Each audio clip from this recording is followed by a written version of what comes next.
This tutorial will be about navigating Google News effectively by using search operators and customizing your settings.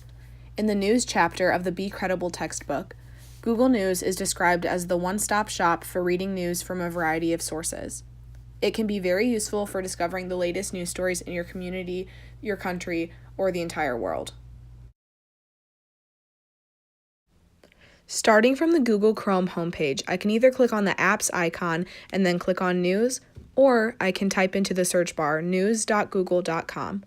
Either one will take me straight to the Google News homepage where I can view the top headlines of the day. The top stories page typically consists of national headlines or what Google considers to be the biggest news in your country.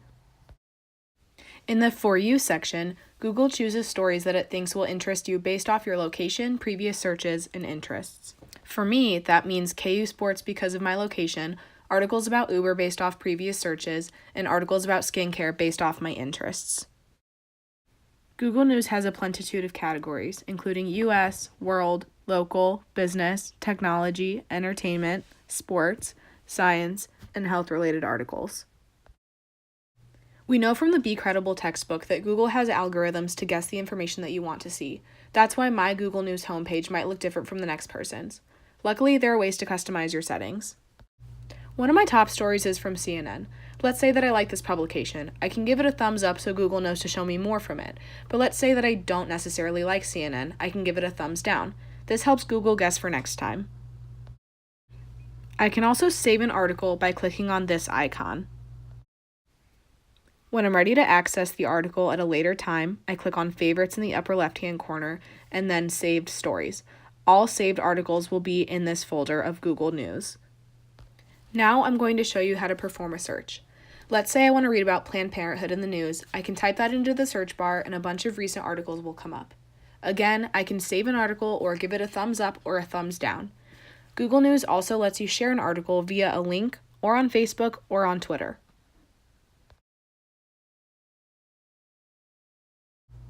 Let's say I want to hear some presidential news. I go back to the search bar and I search Donald Trump.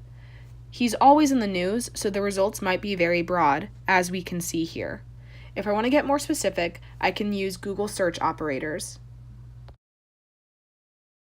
To get more specific, I go back to the search bar and search Trump and then in quotations, Supreme Court. These results are much more specific than the original search of just the words Donald Trump. So don't forget to use Google search operators in order to narrow down your search when you're researching a specific topic. If you have a question or need help with using Google News, you can go to the bottom left-hand corner of the screen and click on the Help icon. From there, you can type in a question, or you can view common problems that other users have.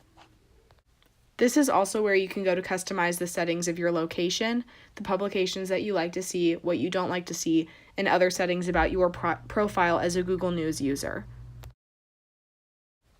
To recap on what we learned today, Google News can be a fast and convenient tool to find news stories from all different publications.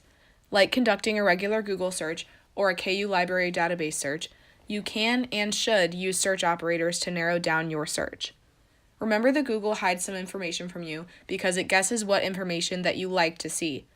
You can customize your settings to either narrow down or broaden the news stories that you are shown. The best way to avoid filter bubbles, according to the Be Credible textbook, is to read a diverse mix of news. This will also help you become a more informed citizen in the long run. I hope that this tutorial was helpful and that you take advantage of all that Google News has to offer.